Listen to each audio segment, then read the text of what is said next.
How do you get credit for business expenses when you're working with non-traditional vendors?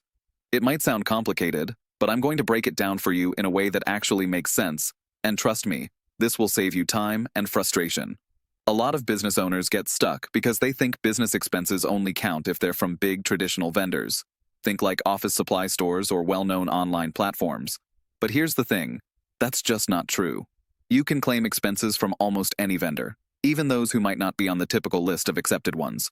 Yes, I'm talking about small contractors, creative professionals, and even tech services that might not look like your usual business expense categories. Stick around, I'm going to show you exactly how to handle this and avoid some common mistakes. Let me be clear up front. I'm not incentivized by affiliate commissions, so everything you hear in this video is based on real, practical knowledge, no hidden agendas. First, let's talk about how to identify which non-traditional vendors actually qualify.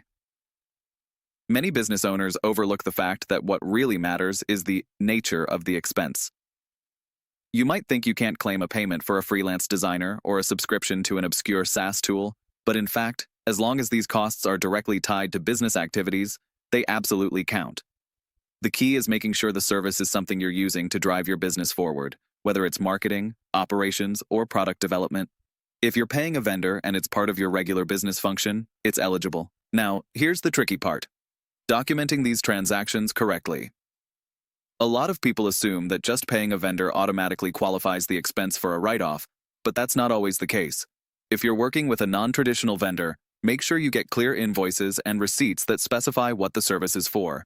And don't just store them in a pile somewhere, organize them. Having a digital system for tracking invoices and receipts is essential. I've seen plenty of business owners get audited just because they couldn't provide solid documentation for non-traditional expenses. If you get into the habit of keeping everything clean from the start, you'll save yourself a lot of headaches later on. And here's a pro tip that most business owners miss. Talk to your accountant about non-traditional vendors up front. If you're already working with a vendor you're unsure about, don't wait until tax season to ask questions. Get in touch with your accountant to ensure the services are categorized properly. They'll be able to give you more clarity on what qualifies as a legitimate business expense, which vendors to watch out for, and what documentation you need. So, why does all this matter? Well, it's because the IRS is not going to make exceptions for you. If you misclassify or fail to track your expenses properly, you're leaving money on the table, or worse, facing penalties.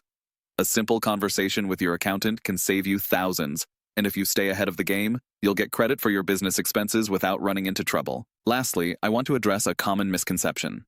Some of you might think that certain types of non-traditional vendors will automatically raise red flags with the IRS. While it's true that a few categories are more scrutinized than others, as long as your documentation is in order and the expenses are legitimate, you should be good to go. Always make sure you're keeping everything transparent, and you won't have a problem. All right, now that we've covered how to get credit for business expenses with non-traditional vendors, let me leave you with this final thought. If you learned something useful today and you want more content like this, stuff that's clear, actionable, and totally free of affiliate commissions, go ahead and subscribe to the channel. No fluff, just the good stuff.